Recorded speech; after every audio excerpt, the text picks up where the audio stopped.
Iya, selamat siang para pemirsa investor yang budiman. Ketemu lagi Budi Setianto, owner dari Easy Stock.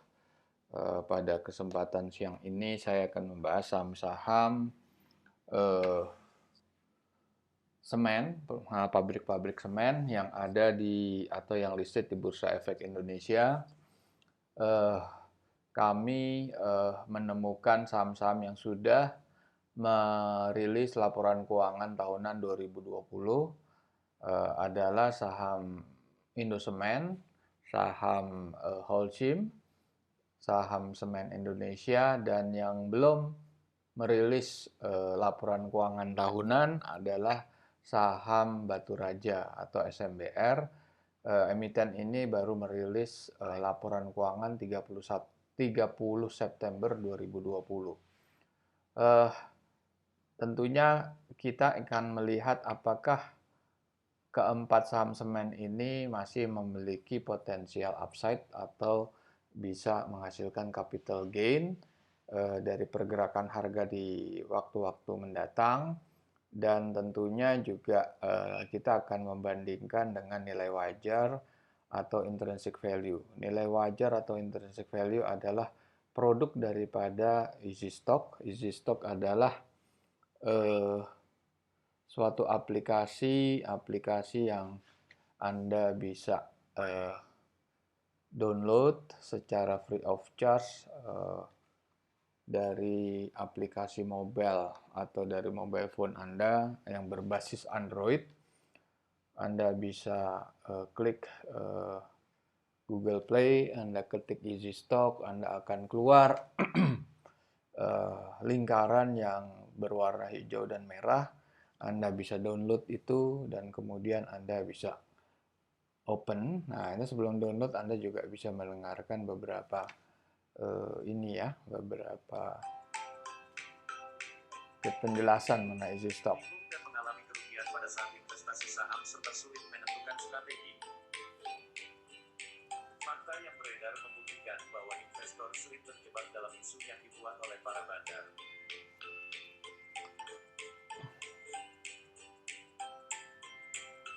Faktanya ada begitu banyak tools berdasarkan analisa teknikal tanpa memperhitungkan sisi fundamental laporan keuangan perusahaan tersebut.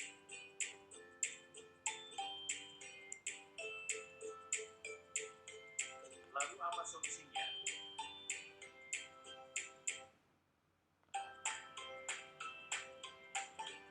Nah, ini udah ada pernah Anda dengar, dan kita open, Anda akan melihat tampilan 4 negara, 4 bendera, Indonesia, Malaysia, Singapura, dan Thailand.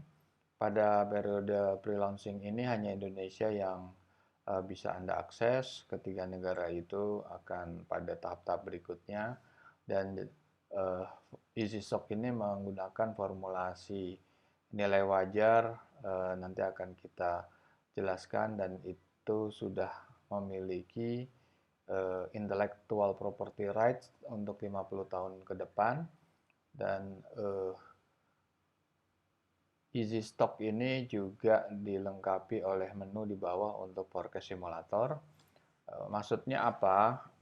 Kami juga akan mengakomodir para user, yaitu Anda-Anda sekalian yang sebagai pengguna Easy Stock yang memiliki perusahaan startup atau memiliki perusahaan yang berencana untuk go public di kemudian hari, atau hanya ingin sekedar menilai nilai wajar atau true value daripada perusahaan Anda. Anda bisa klik forecast simulator, dan tentunya Anda akan harus mengisi beberapa uh, item yang hanya beberapa yang sederhana, yaitu nama perusahaan Anda bergerak di bidang industri apa, dengan subsektor apa, lokasi di kota mana, dan tentunya email address Anda. Anda tinggal klik yang hijau check mark-nya, dan Anda melihat report Q4 2019. Tergantung, kalau Anda sudah menyiapkan report 31 Desember 2020, Anda bisa segera mengisi beberapa parameter-parameter keuangan yang terdisplay di eh, layar Anda. Pertama adalah revenue growth average. Revenue growth average ini bisa Anda peroleh dari eh, nilai atau pertumbuhan historical sales Anda, historical revenue Anda, atau yang lebih mewakili lagi bila Anda bisa mengetahui rata-rata pertumbuhan penjualan daripada perusahaan sejenis yang berada di wilayah Anda, atau Anda bisa googling kira-kira average revenue growth untuk perusahaan sejenis berapa persen, tetapi tentunya perusahaan sejenis pun juga akan terkait sama company size-nya, baik dari segi aset atau segi revenue. Ya, ini tentunya data-data ini kami simpan dan kami treat sebagai confidential, dan Anda bisa mengisi berikut item-item atau parameter keuangan lain adalah government bond. Government bond itu secara default 6,82. Artinya government bond itu adalah surat utang negara, yield surat utang negara yaitu obligasi yang diisu negara yang berdurasi 10 tahun dan yieldnya itu 6,82. Surat utang negara atau government bond ini ditenderkan setiap hari oleh central bank, dan data-data ini kami peroleh dan kami kombinasikan dengan formulasi kami untuk memperoleh outputnya nilai wajar saham, yaitu melalui portal-portal global seperti CNBC, Bloomberg, atau Indonesia Bond Pricing, dan juga tentunya kalau tidak ada pasti ada di central bank. Kita masuk ke slide berikutnya. Nah, ini ada dua chart. Kami menampilkan dua chart. Pada dasarnya kami ingin menunjukkan sisi yang di atas itu SUN, government bond yield atau surat utang negara, itu merupakan refleksi daripada pasar uang. Sedangkan IHSG yaitu indeks harga saham gabungan, refleksi daripada pasar modal. Ini periode Januari sampai Januari. Anda melihat di awal tahun kemarin, 3 bulan pertama yaitu Januari sampai Maret terjadi kenaikan government bond yield yang tinggi, yaitu lebih dari 40%. Dan pada saat yang sama juga terjadi penurunan atau kontraksi IHSG lebih dari 40%. Dan kemudian IHSG terus merambat naik, dan pada saat yang sama government bond juga turun, bisa jadi dengan akselerasi yang sama. Jadi ini bisa dikatakan bahwa korelasinya sangat erat sekali. Apabila yield itu naik, government bond yield, IHSG itu secara teori akan turun. Nah, ini kenapa korelasi seperti ini? Sederhana, bahwa government bond yield itu sebagai ukuran dari investor global untuk melakukan investasinya ke negara lain, atau paling sederhana adalah untuk membandingkan antara pasar uang dan pasar modal. Apabila pasar uang itu lebih menarik dari segi yield, dia akan berpindah ke sana, tetapi kalau sudah tidak menarik, dia akan berpindah ke pasar modal. Sebagai penjelasan, government bond yield itu berisi beberapa parameter-parameter utama yang mendominasi, seperti tingkat suku bunga. Sebagai gambaran, tingkat suku bunga sekarang sudah di level 3% untuk bunga deposito, yang mungkin di awal-awal atau di pertengahan tahun 2020, tahun kemarin masih di level 7%, sekarang udah di 3%, dan kalau netnya itu Anda tinggal ke 80% atau 2,4% yang Anda terima.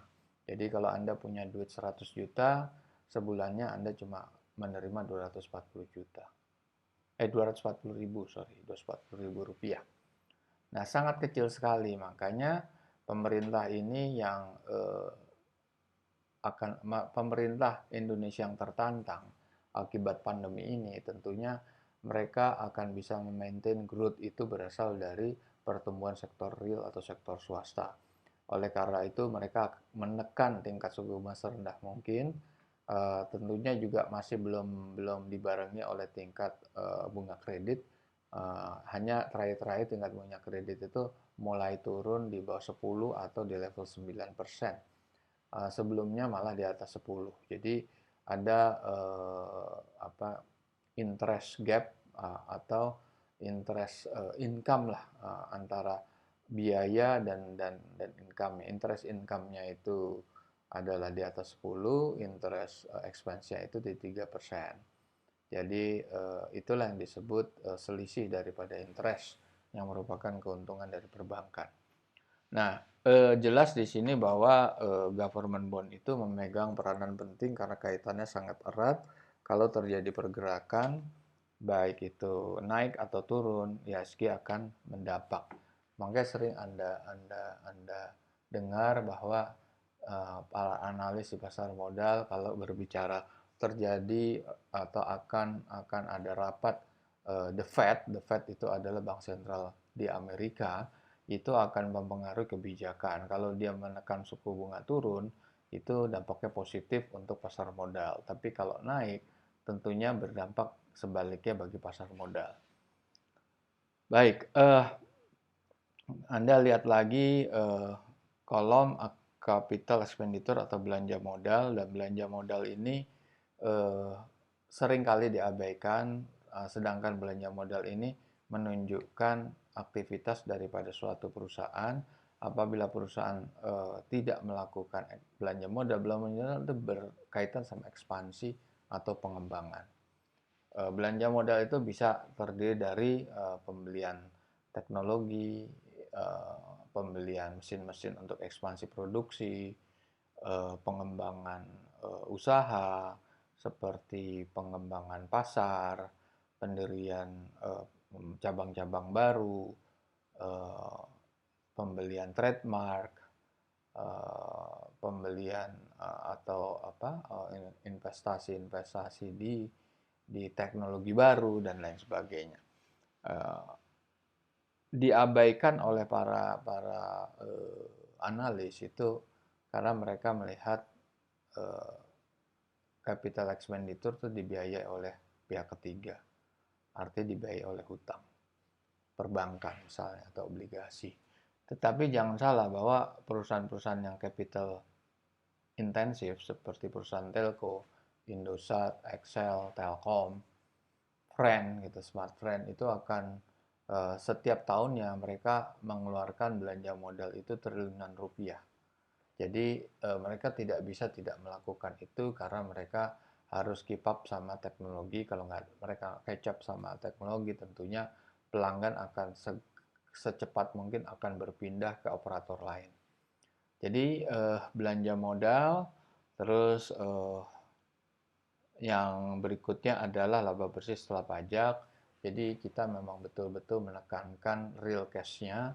Kalau analisa umum dia menggunakan EBITDA, earning before interest, tax, amortization, depreciation, betul. Kita nggak menggunakan earning before tax, tetapi kita menggunakan earning after tax. Nah, itu bedanya. Jadi kita tidak mengabaikan pajak di sini karena pajak suatu hal yang keniscayaan yang harus dibayar gitu. Kemudian berikut ada utang jangka pendek dan utang jangka panjang, dan di antara itu ada interest value discount. Ini nanti kita jelaskan dari mana asalnya karena kita mengacu kepada formulasi daripada investor terkemuka di dunia. Ada listed stock, dividen, ekuitas, dan net current asset. Nah, net current asset ini nanti kita bahas. Kita tidak bicara current asset current asset yang berupa gross, kita bicara net gitu. Nah, setelah Anda isi semua parameter-parameter ini, Anda langsung bisa keluar outputnya intrinsic value, tertinggi dan terendah. Nah, tentunya bagi para pemirsa yang familiar dengan technical analysis, Anda sering atau Anda pasti paham dengan istilah-istilah support and resistance. Oke, jadi kita lihat lihat dari mana dasarnya easy stock itu. Easy stock dasarnya adalah kita mengikuti paham Benjamin Graham. Benjamin Graham adalah seorang profesor finance yang mengajar di Columbia University di USA, yang hidup pada masa 1930-40, dan Benjamin Graham adalah penulis buku yang sangat terkenal, Security Analyst dan Intelligent Investor. Buku ini dianggap sebagai Bible-nya daripada value investor. Apa itu value investor? Adalah investor yang mengutamakan nilai wajarnya. Nah, Benjamin Graham itu adalah gurunya Warren Buffett. Anda pasti kenal siapa Warren Buffett. Itu adalah investor atau pengusaha yang berada di bracket 5-10 besar selama 40 tahun terakhir di dunia. Dan satu-satunya pengusaha dalam bracket 5-10 besar yang tidak pernah mendirikan perusahaan. Dia hanya jual beli saham.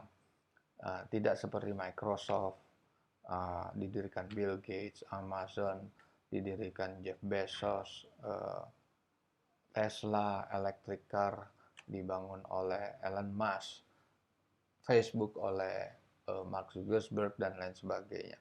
Ini sangat-sangat menarik sebetulnya sosok Warren Buffett.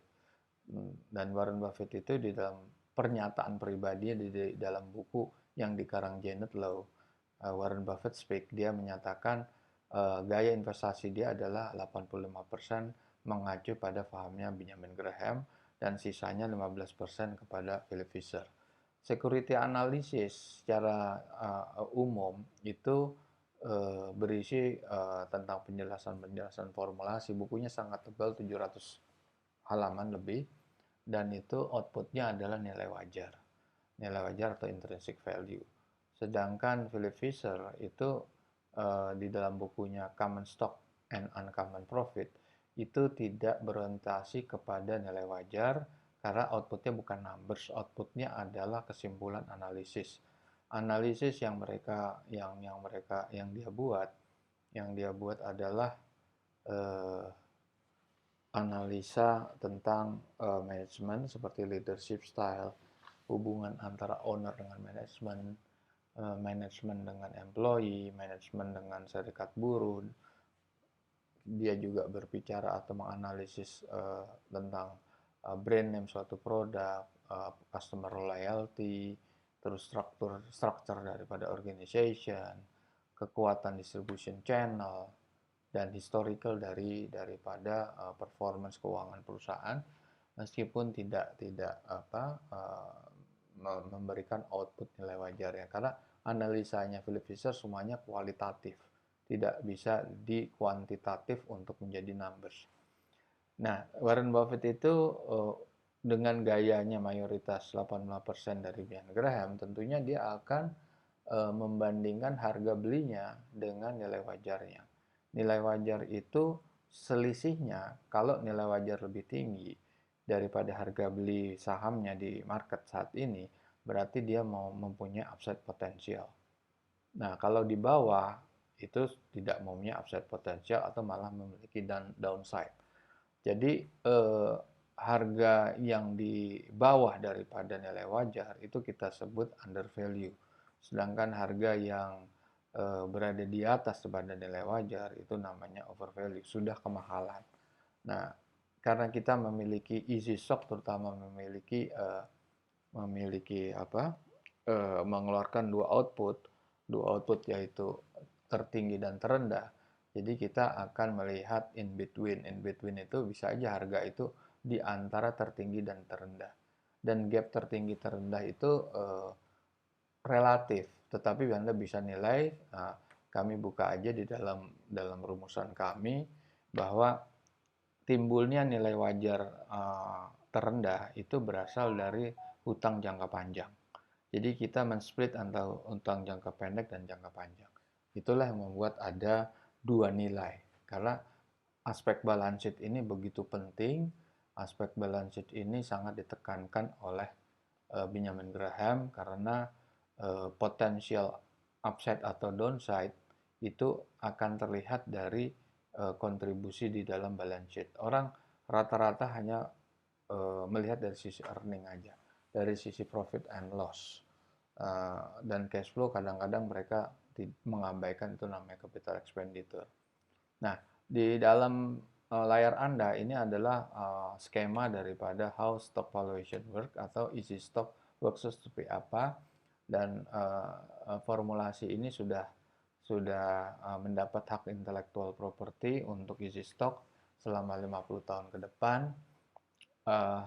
Meskipun demikian, saya boleh cerita sedikit tentang Warren Buffett. Warren Buffett yang selalu memilih adanya harga yang undervalue, tetapi untuk kasus-kasus tertentu dia mengabaikan itu karena dia lebih berorientasi kepada polanya Philip Fisher. Itu terjadi di saham Coca-Cola.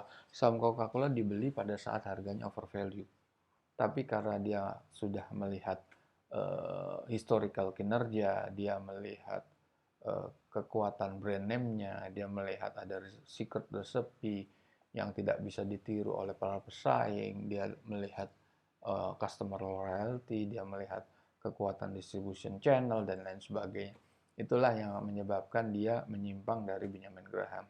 Tapi itu hanya sebagian kecil. Mungkin persentasenya jelas di bawah 50%. Nah, itu Anda bisa lihat di dalam bagian how stock valuation works, itu data mentahnya kami peroleh dari quarterly financial report.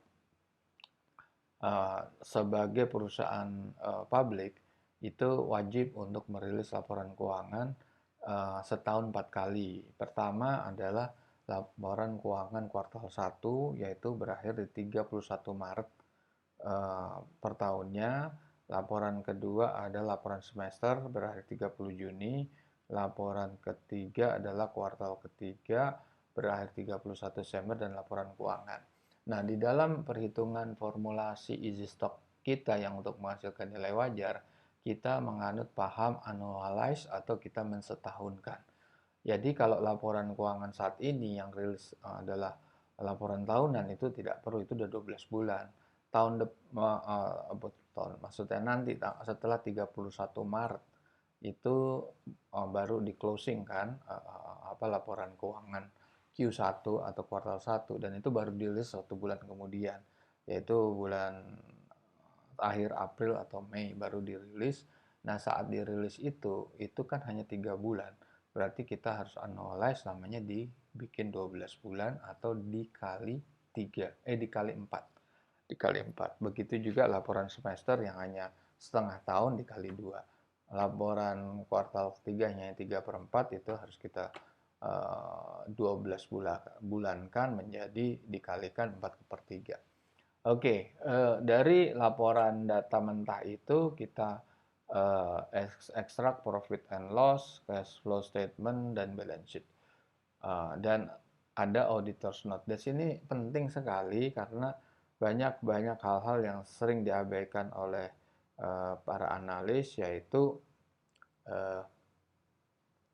diabaikannya karena mereka mengabaikan laporan yang secara lengkap. Laporan yang secara umum yang bisa Anda peroleh ada seperti ini disebut shortlist. Ini banyak dipampang atau diposting di media cetak seperti Media Indonesia, Jakarta Post. Ini easy stock tidak bisa menggunakan ini karena tidak lengkap. Karena datanya tidak lengkap, nanti akan menghasilkan hasil yang tidak akurat. Nah, ini kan biasanya 1 lembar, 2 lembar gitu. Nah, sekarang selama ini kita menggunakan laporan long list. Long list itu kalau laporan tahunan itu paling sedikit 50 lembar dan paling rata-rata tuh 200 sampai 300 lembar seperti prospektus gitu. Nah, itu harus kita kupas mendalam, bukan hanya halaman 2 terdepan atau 4 terdepan, halaman 4 terdepan itu adalah balance sheet, profit and loss, cash flow statement, dan changes in equity ya. Nah, hanya itu. Tetapi dia tidak bisa, terkadang tidak bisa terdapat apakah ada depreciation, amortization, terus ada capital expenditure, itu tidak bisa ditemukan gitu. Oke, balik ke rumus tadi. Nah, dari sini kita akan mengekstrak atau merumuskan menjadi turunan menjadi free cash flow. Bukan cash flow tapi free cash flow. Free cash flow itu menyangkut pada hal-hal capital expenditure, depreciation, amortization, terus kita terikat kepada atau kita memasukkan kepada non-recurring income dan non-recurring expenses. Dan nanti kita will go to that later. Nah, terus balance sheet itu yang kita ekstrak adalah net working capital, yaitu harta lancar dibandingkan dengan hutang lancar. Nah, tetapi berikutnya kita membandingkan dengan hutang jangka panjang, yaitu kita menemukan surplus dan defisit balance sheet. Nah, ini saya sedang memberikan ilustrasi aja pada saat kondisi market sedang bagus, market bullish, ekonomi dunia bagus, sebuah perusahaan itu bisa saja mengalami defisit. Defisit itu sebetulnya tergantung besar kecilnya defisit. Kalau net working capital defisit, udah pasti neraca pasti defisit, nggak mungkin tidak defisit. Karena aset lancarnya aja sudah lebih sedikit daripada hutang lancar ya. Gimana ditambah hutang jangka panjangnya gitu, udah pasti defisit. Tetapi kekuatan income itu bisa menutup, tergantung kekuatan income-nya seperti apa, besaran. Karena dari sisi earning itu akan kita formulasikan dengan kita proyeksikan. Kalau di sini kita proyeksikan dengan average industry growth. Growth-nya itu berapa? Tergantung growth-nya. Kalau kita yakin growth-nya itu tinggi, otomatis hasil dari proyeksi selama 10 tahun, ini proyeksi 10 tahun itu dia akan menghasilkan nilai yang lebih besar, bahkan mungkin bisa menutup daripada defisit neraca. Nah, di situ pentingnya, tergantung kondisi perusahaan. Kalau kondisi perusahaan bagus, dia bisa nutup. Kalau kondisi perusahaan kurang bagus, baik itu dari sisi growth atau dari sisi besaran daripada net income after tax-nya dia. Kalau terlalu kecil, biarpun dia dipasang growth yang tinggi, dia tetap ujung-ujungnya bisa jadi tidak bisa nutup daripada defisitnya neraca gitu. Nah, di sini kita gabungkan dengan government bond yield untuk free cash flow dan net working capital dan surplus deficit di balance sheet. Kita diskon faktorkan seperti discounted cash flow. Lantas kita proyeksikan 10 tahun dan kita lock dengan margin of safety. Ini adalah propertinya Benjamin Graham dan kita keluar dua nilai. Oke, kita coba lihat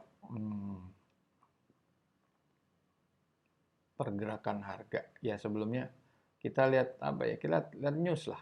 Apa sih yang ada di news tentang perusahaan-perusahaan semen?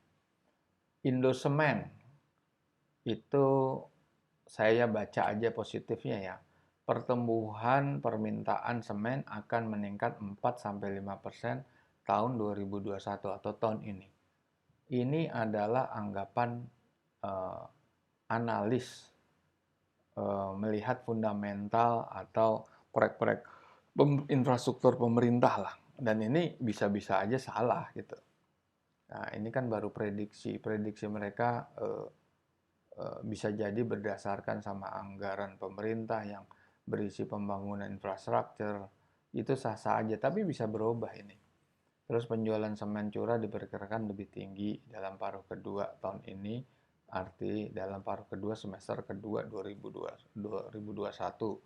Nah, tapi kita bicara existing condition sekarang, laba bersihnya menurun tipis 1,5% dibanding tahun 2020 dan ini pendapatannya juga turun 11%. Nah, oke, terus kita beranjak kepada Semen Indonesia.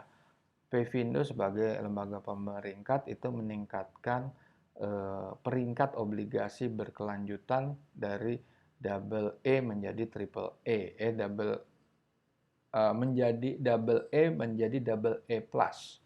Oke, profil kredit Semen Indonesia semakin kuat, rasio permodalan dan proteksi terhadap arus gas untuk jangka menengah akan diyakini bisa dipertahankan.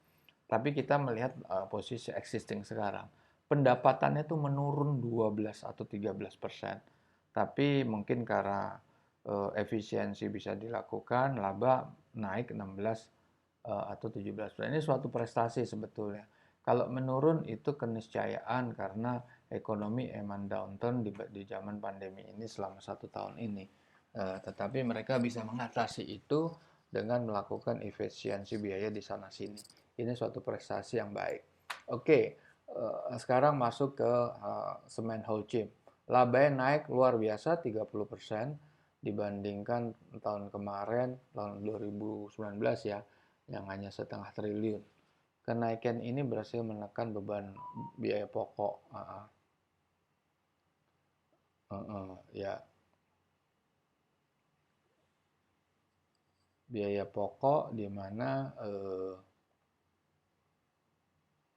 laba bersih per sahamnya melesat dari 65 ke 85. Penjualan semen itu relasinya menurun 3%.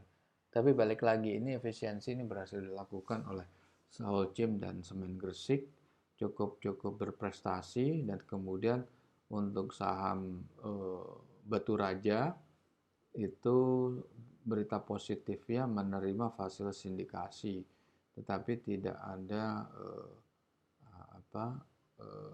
berita negatifnya ada, tapi tidak terkait dengan penjelasan rincian kinerja keuangan.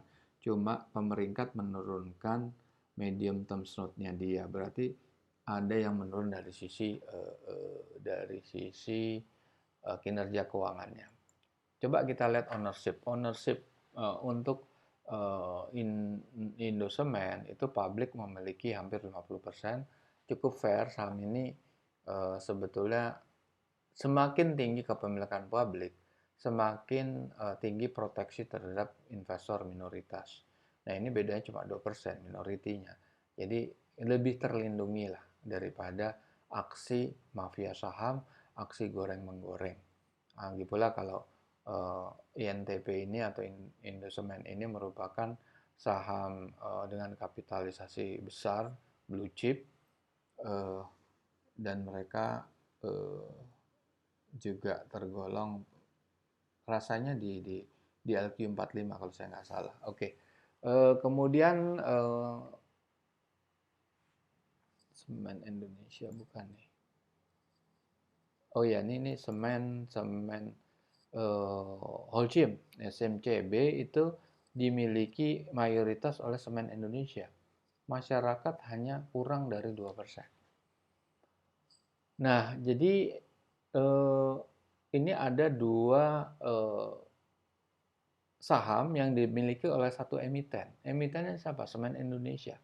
Lalu kita lihat Semen Indonesia. Semen Indonesia itu masyarakatnya memang cukup tinggi, yaitu 49%, dan itu cukup terproteksi. Tetapi di Semen Cibinong itu atau Holcim itu semua mayoritasnya dimiliki oleh pemerintah juga melalui Semen Indonesia 98% lebih. Jadi tidak ada Holcim lagi di sini. Di sini bukan Holcim namanya. Memang sudah berubah menjadi solusi apa gitu. Saya lupa sudah namanya. Saya cuma kenal kodenya. Dan kemudian saham SMBR yang memang saat ini kita baru memperoleh rilis untuk laporan keuangan Q3 berakhir 30 September. Nah, itu masyarakat atau publik hanya memiliki 15,3%. Ini kecil sekali. Ini berpotensi untuk dijadikan alat untuk goreng-menggoreng. Oke, kenapa saya harus bicara itu? Karena kondisi pasar modal di dunia itu seperti yang Anda lihat di layar, jumlah pemainnya 10% itu adalah investor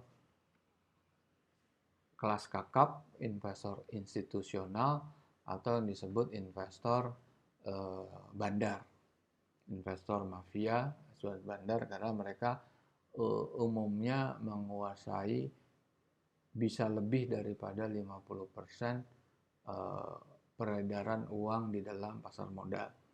Nah, pemain yang lain itu 90%-nya dikuasai oleh retail investor. Nah, di dalam kenyataannya memang pemain saham di pasar modal itu melakukan analisa. Analisanya tuh intinya ada dua, fundamental dan teknikal. Teknikal itu ada profesional dan amatir. Kalau kita lihat dari komposisi ya, investor institusional pasti melakukan analisa secara profesional. Nah, fundamental juga dibagi oleh beberapa sektor atau beberapa jenis. Satu, fundamental umum yang saya bilang tadi tidak komprehensif, tidak melibatkan neraca, tidak melibatkan capital expenditure, tidak melibatkan hal-hal lain di dalam laporan keuangan yang berasal dari auditor's note. Kemudian fundamental yang kualitatif, dan ini sifatnya kan tidak susah di-quantify karena susah ditetapkan sebagai angka. Sedangkan stock valuation calculator ini adalah pahamnya isi stock yang betul-betul mengeluarkan angka. Nah, oke, kita lihat pergerakan saham. INTP itu bergerak nih, naik, tapi habis itu turun lagi, namun naik lagi sih memang, tapi ini apakah gain yang 30% yang terjadi di akhir tahun kemarin bulan 10 sampai bulan 12 itu bisa tercapai lagi, itu walau alam karena kita tidak bisa nebak masa depan. Nah, saham SMBR juga begitu. Ini ini karena saham SMBR itu publik hanya memiliki 15,3%, maka bisa naik sampai 1,4 kali lipat dari harga di bulan 11. Cuma 1 bulan itu naiknya 1,4 kali lipat, luar biasa kalau orang tahu gitu. Nah, ini biasanya analis teknikal lah yang mengikuti pergerakan-pergerakan harga sahamnya. Oke, SMCB itu naik 70% dari bulan 12 sampai itu naik ya dari bulan 12 sampai bulan Januari 2021 naik 70%. SMGR naik 30% dari pertengahan bulan 10 sampai akhir bulan 12. Nah, sekarang kita mau lihat, kenapa sih dia naiknya itu di bulan 10, 11 sampai akhir tahun? Inilah jawabannya. Government bond itu turun drastis itu bulan November tahun lalu. Nah, karena dia turun drastis, makanya dia naik. Nah, ini pergerakan ini bersama-sama yang susah. Bukan yield government bond turun dulu dia terus naik, enggak, terjadi bersama-sama. Jadi memprediksinya juga susah, sedangkan government bond juga naik turun gitu. Oke. Sekarang kita lihat bagaimana sih isi stok itu bekerja di laporan keuangan. Nah, kita lihat di sini. Di sini ada tampilan aset lancar untuk laporan tahunan 2020 Indosemen ya, Indosemen. Aktiva lancar ini atau net current asset ini diperoleh dari current asset dikurangin uang muka dan jaminan, pajak dibayar belum muka, dan beban dibayar muka. Ini adalah accounting record yang orang bilang kosmetik atau accounting trick. Kita bicara real cash flow, dan ini uangnya nggak ada sebetulnya. Karena hanya pencatatan aja, makanya ini harus omit atau diabaikan. Kalau jumlahnya besar, ini akan terjadi posisi yang tricky buat analis ya, kalau dia nggak ngerti. Terus yang kedua, kita lihat dari sisi di tabel sebelah kanan ada tabel profit and loss. Di situ adalah yang harus kita kurangi atau kita abaikan, bukan kurangi tapi kita abaikan. Kalau dia plus kita kurangi, kalau dia min kita pluskan. Jadi istilahnya kita nolkan, back to square one gitu. Yaitu bagian laba bersih pada intensitas asosiasi. Jadi yang kita lihat adalah core business daripada emiten itu, bukan joint venture sama perusahaan lain. Itu bukan core business secara real, kan kita ngeliat emiten itu, bukan emiten anak perusahaan. Oke. Ya kita cuma melihat ada income yang dikonsolidasikan. Tapi di income konsolidasikan bisa jadi seperti Telkom dan Telkomsel. Kenapa saham Telkom itu tidak bergerak padahal dia bagus? Karena 70% daripada income-nya itu diperoleh dari Telkomsel. Jadi realnya Telkom sebetulnya tidak terlalu istimewa. Yang istimewa itu Telkomselnya, bukan Telkomnya. Oke. Berikut kita lihat laporan perubahan ekuitas, itu ada distribution of cash dividend. Clear ya, dividen harus masuk ke situ dalam perhitungan valuasi. Kemudian laporan arus kas, di situ ada perolehan aktiva tetap. Itu kita bisa dipakai sebagai capital expenditure. Tapi di dalam laporan arus kas itu nggak ada kita temukan depresiasi. Oke, berikut kita lihat, ini tabel yang sebelah kiri itu kita melihat daftar fixed asset, dan kita melihat penambahannya. Penambahannya itu untuk capital expenditure-nya itu 1,172, 1,1 triliun lah. Nah, itu. Tapi ada aset dalam pembangunan. Di sini kreator dari Easy Stock itu juga mempertimbangkan opsi kalau dia memang perusahaan yang liquid. Kita akan mengurangi capital expenditure karena itu aset dalam pembangunan. Aset during construction, aset under construction. Nah, berikutnya yang sebelah kanan adalah penyusutan. Nah, ini lebih lengkap. Makanya kalau Anda melihat di lembaran 5 lembar pertama dari laporan keuangan, Anda tidak menemukan trik di sini. Kemudian kita lihat tabel berikutnya. Ini ada pengeluaran barang modal, bisa juga situ penyusutan, itu bisa dipakai. Nah, lingkaran merah yang di bawahnya ini adalah angka-angka biaya-biaya yang sudah dikeluarkan perusahaan dan ini harus dipluskan. Nah, ini dia trik yang sulit gitu. Karena ini kan sebetulnya biaya-biaya non-recurring. Cadangan kerugian penurunan itu sebetulnya real cash-nya nggak ada. Dia cuma mencadangkan. Provisi imbalan kerja jangka panjang. Provisi penurunan. Ini kan semacam cadangan ya, semua provisi kan juga cadangan. Nah, di sini jangan khawatir, tapi Easy Stock sudah melengkapi dengan parameter-parameter tricky yang ini kita bahas gitu. Jadi pemirsa tidak perlu khawatir ngitung ulang, tapi kalau pemirsa emang punya eagerness untuk ngitung ulang ya, jalanin aja flow daripada rumus ini. Ini bisa diketahui lah gitu. Nah, oke. Sekarang kita mau lihat intrinsic value. Nah, di sini terlihat INTP. Kita lihat di sini juga bisa. Kita lihat INTP sama nilainya. Anda bisa lihat INTP di sini. INTP. Klik. Nah, ini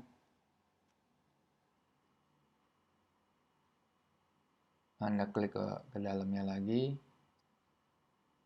Ya, ini posisinya belum terupdate sehingga saya bisa jelaskan aja di sini bahwa INTP itu kan saya bilang tadi kalau perbandingan antara harga dan nilai wajar. Kalau nilai wajar lebih tinggi, itu dia akan memiliki potensial upside. Nah, INTP ini potensial upside cuma 3%. Sedangkan potensial downside-nya nggak ada. Potensial upside itu bergerak dari 0,3% sampai 3%. Tipis sekali, harganya udah terlalu mahal. Meskipun dia under value, tapi potensial upside 3% buat apa? Mendingan Anda cari saham yang lain. Nah, pertanyaannya adalah saham di semen, industri semen yang punya potensial upside yang tinggi, ternyata nggak ada. SMCB itu kalau kodenya orange itu overvalue, jangan dibeli. Nah, kalau hijau itu undervalue bisa beli tapi lihat percentage upside. Kalau orange jangan. Kalau SMGR tuh ada potensial upside-nya ada 20%. Tapi potensial downside-nya besar. Nah, ini kenapa? Nah, ini karena ada eh, ada perbandingan antara tadi saya sudah jelaskan bahwa adanya nilai wajar terendah itu berasal dari penggabungan utang jangka panjangnya. Oke. Di sini nggak ada yang potensial under value benar-benar hijau, itu cuma INTP. SMGR itu potensial upside-nya lumayan 20%, tapi penurunannya luar biasa, bisa 60%. Nah, ini yang berat. Nah, kalau dilihat dari sisi rasio, INTP, SMCB, dan SMGR, return on equity-nya lumayan lah, saya nggak bilang bagus ya. Debt equity mereka semua bagus semua karena mereka masih di bawah 2%. Net profit margin-nya juga INTP bagus. ROA-nya juga bagus. SMGR juga bagus ROA-nya. PER-nya di level di bawah 30, hanya SMBR udah terlalu tinggi PER-nya. Nah, kita bisa lihat, tadi kan INTP ya. Kenapa, kita lihat contohnya SMGR. Nah, SMGR di dalam, kalau Anda lihat di sini SMGR, saya kecilin dulu. SMGR kalau dilihat.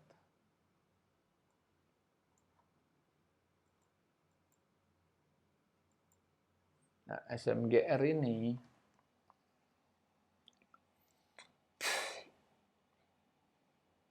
Anda lihat di situ net current assetnya 12,8 triliun. Utang jangka pendeknya itu 11,5 triliun, berarti dia punya positif net working capital kan.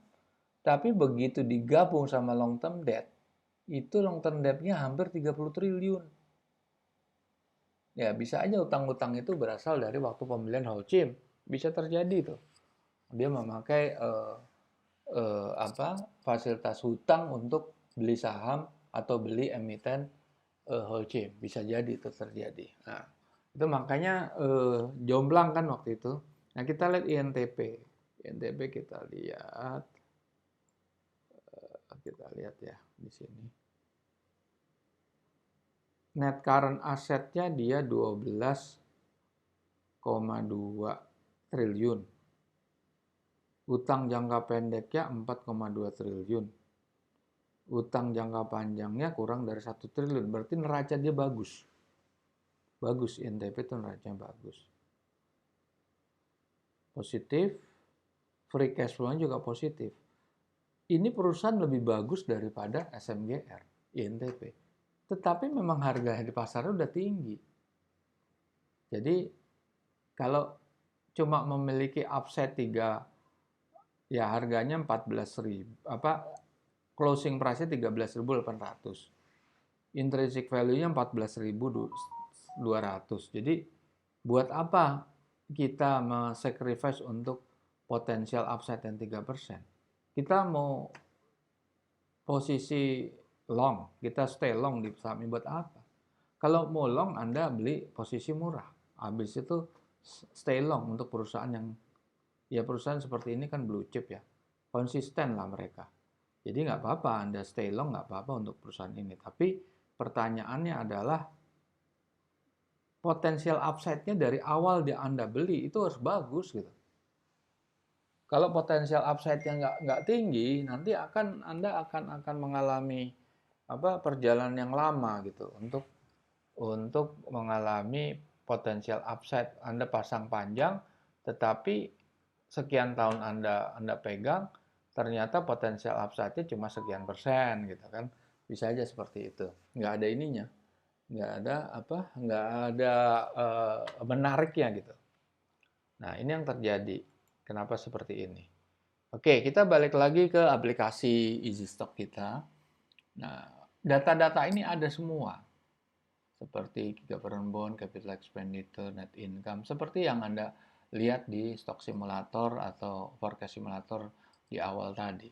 Dan ada fitur-fitur ya, fitur-fitur selection atau rasio-rasio keuangan yang ditampilkan seperti market cap, terus ada ROE, debt equity, profit margin, gross profit margin, price earning, dan lain sebagainya. Dan juga ada beberapa fitur yang free of charge untuk company profile. Oke. Ada lagi historical chart. Nah, historical chart ada 6 bulan, 1 minggu, 2 minggu, sampai 6 bulan. Nah, itu bisa Anda lihat bahwa itu kan price-nya di atas tuh. Yang hijau sama kuning itu adalah nilai wajar ya.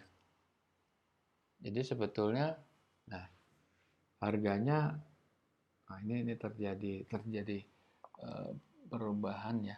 Oke. Ini grafiknya kita lihat yang awal aja, ini kayak seperti ini. Ini harganya memang lebih tinggi, harga lebih tinggi daripada nilai wajar ya. Tapi mungkin di akhir kan udah lebih murah. Lebih under value tapi tipis. Oke. Nah, ini ada lagi video profile. Anda bisa lihat di sini adalah penjelasan dari tiap emiten. Di sini Indosemen. Oke, ini penjelasan. Ini adalah video dari YouTube. Secara free bisa kami gunakan. Oke, kita ini aja. Nah, oke. Nah, itu free ya, free of charge. Udah tadi mana ya, INTP atau SMCB lah sekarang. Solusi Bank Indonesia, SMCB. Nah, ini Q4 udah. Nah, Anda bisa lihat, dan ini ada forecast simulator.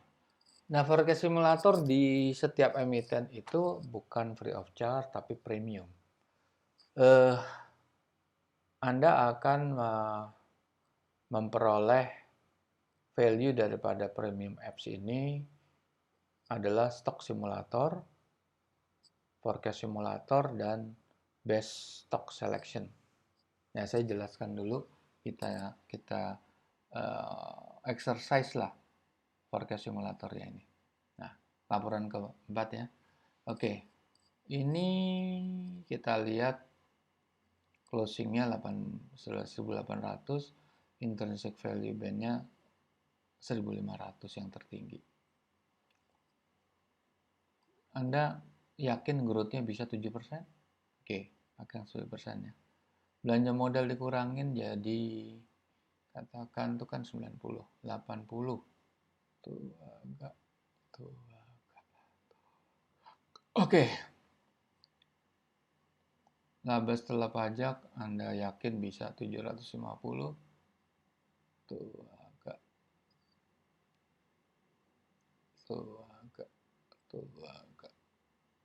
Klik ya.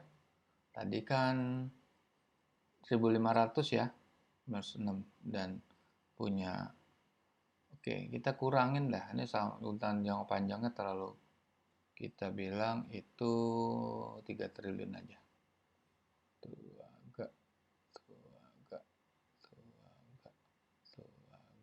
Oke, kita klik. Dapat berapa nih sekarang? Kan 1.500 ya, sama 1.800. Klik. Nah, udah berubah kan jadi 7%. Terus long term debt-nya jadi 3 triliun. Terus income-nya jadi 750, naik berapa?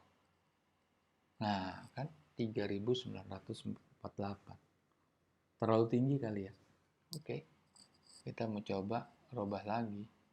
Ini kita balik lagi 2% lagi, berapa?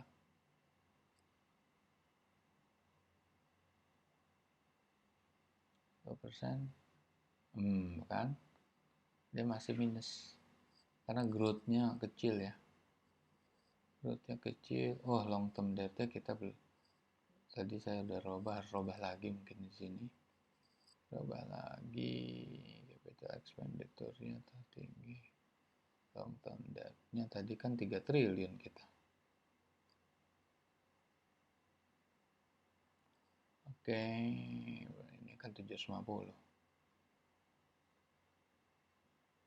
Klik. Berapa? Dengan pertumbuhan hanya 2%.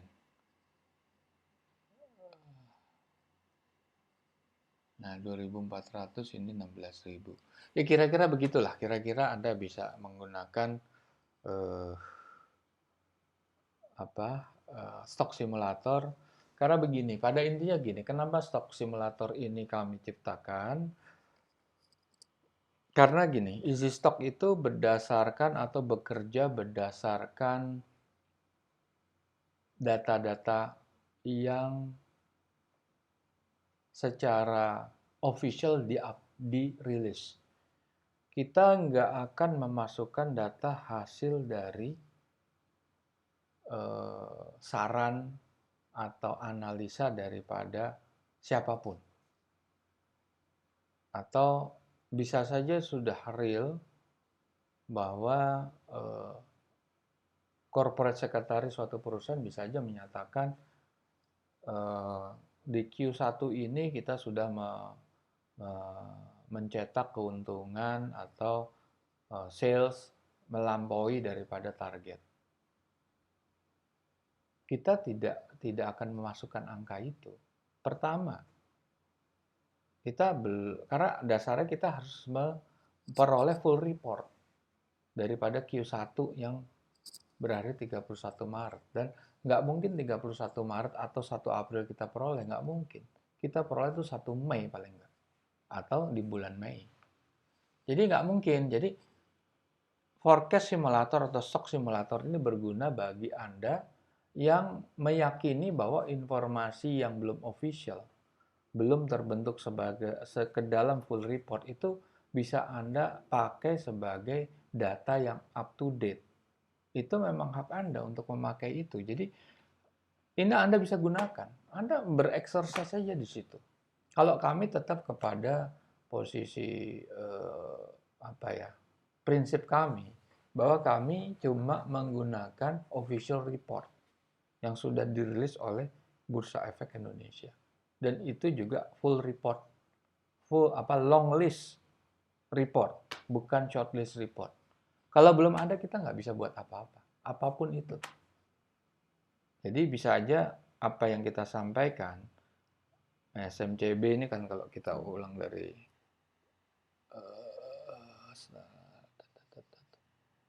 kita home aja, home. Nah, ini kan bisa aja ini bisa berbeda dengan apa yang Anda yakini. Di sini kenapa itu nggak ada tuh upside-nya. Upside-nya itu minus 16%. Downside-nya bisa tak terhingga. Kenapa? Itu tadi saya bilang, banyak trik daripada emiten untuk exchange over. Jadi memindahkan beban jangka pendek ke jangka panjang. Itu pakai apa? Pakai repurchase daripada obligasi. Menukar, exchange over. Yang pendek, udah jatuh tempo, ditutup sama obligasi jangka panjangnya.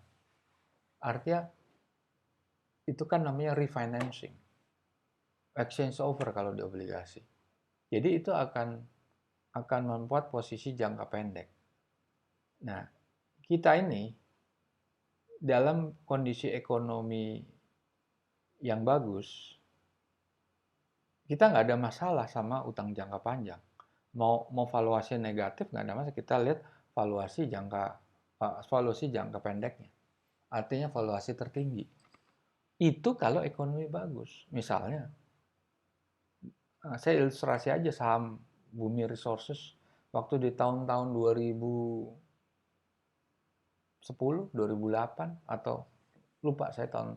Pada saat harga batu bara tuh meroket terus. Pada saat meroket terus dari situlah suatu emiten itu divaluasinya lebih tinggi. Pada saat emang growth-nya tuh tinggi sekali untuk harga batu bara atau harga minyak atau apapun. Bursa yang terikat dan komoditi atau CPO-nya, palm oil-nya, harga palm oil naik terus. Kita bisa berpegang kepada harga komoditas dunia atau harga nikel atau harga emas dan lain sebagainya. Kita lihat grafiknya dia pasti divaluasi. Nah, yang jadi masalah adalah pergerakan itu bersamaan. Kalau Anda ingin mengejar dengan posisi seperti itu, Anda tidak bisa berkejar-kejaran dengan analisa fundamental. Karena begini, harga naik, harga emas naik, pas Anda lihat naiknya belum drastis. Tapi kalau dia udah naiknya drastis, Anda udah kelewatan, harga udah terlalu tinggi. Jadi susah kalau Anda melihat kepada pergerakan dari faktor eksternal seperti harga komoditas dunia. Entah itu emas, nikel, coal, crude oil gitu. Sulit Anda itu. Anda nggak bisa catch up gitu. Nah, itu diperlukan adalah spekulasi di situ. Nah, easy stock ini meminimalkan spekulasi. Karena kalau banyak orang itu beranggapan investasi atau trading saham adalah judi. Bisa jadi itu judi. Tetapi apakah Indofood tidak real? Apakah semen Gresik tidak real? Apakah Indosemen itu abal-abal? Bukan, mereka perusahaan yang sangat kuat, perusahaan bagus. Apakah Bank Mandiri itu abal-abal? Kan enggak. Kalau orang bilang, wah perbankan Indonesia ambruk, enggak. Saya bisa jelaskan. Kondisi bank-bank di Indonesia, terutama 4 bank plat merah, Mandiri, BRI, BNI, dan ditambah BCA, itu kuat sekali fundamentalnya. Nah, oke. Kalau masalah valuasi kan tergantung harga. Harga tinggi, valuasinya bagus, tapi tetap kemahalan kan. Ngapain Anda beli?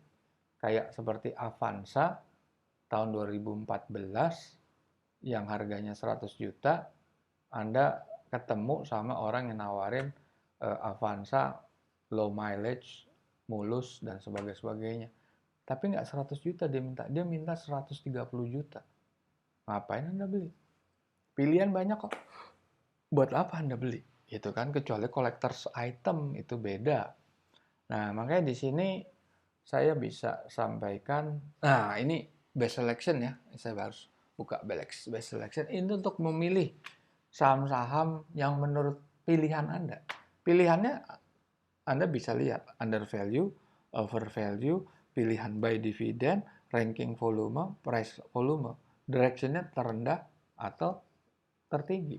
Dan ini banyak stock price-nya. Ini barnya Anda bisa mainkan. Saya milih aja under value ya. Oke. Anda bisa mainkan. Sekarang free cash flow-nya saya nggak mau negatif.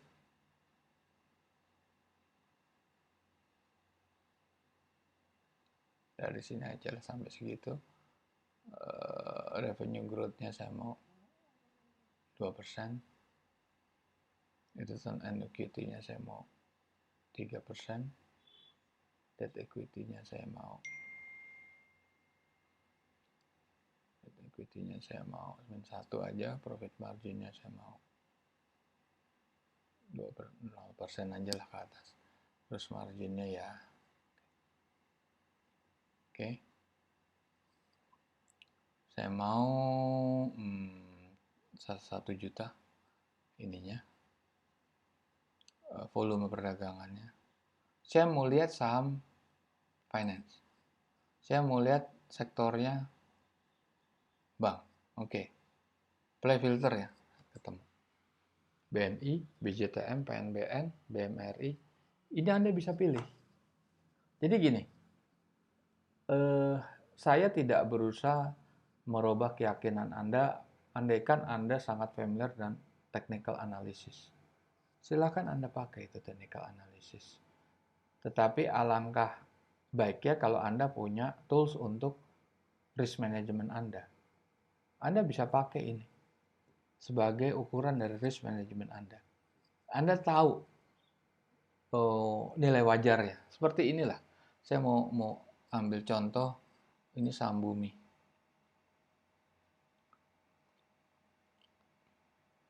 Nah, seperti ini. Saya lihat saham Bumi itu berapa sih? Home ya.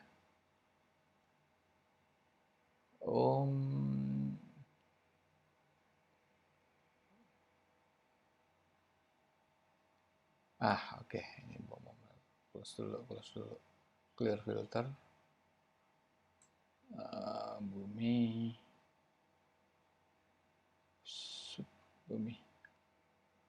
Nah, negatif semua. Kenapa negatif?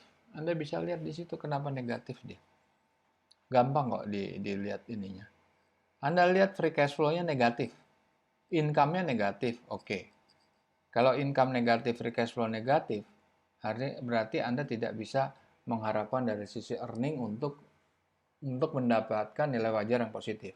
Anda lihat dari sisi balance sheet. Balance sheet-nya berapa? Net current asset-nya 3,8 triliun. Utang jangka pendeknya aja udah 20 triliun. Apa yang mau diharapkan? Udah pasti negatif. Nah, sekarang kalau Anda melihat posisi begini, ini flat 50 rupiah itu bottom price yang selama berbulan-bulan.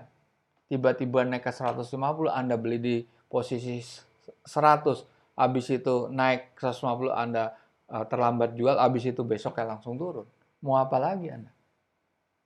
Nah, disinilah makanya kami mengharapkan Anda coba-coba aja dulu, syukur-syukur Anda bisa masuk ke tingkat yang lebih advance, yaitu di premium apps.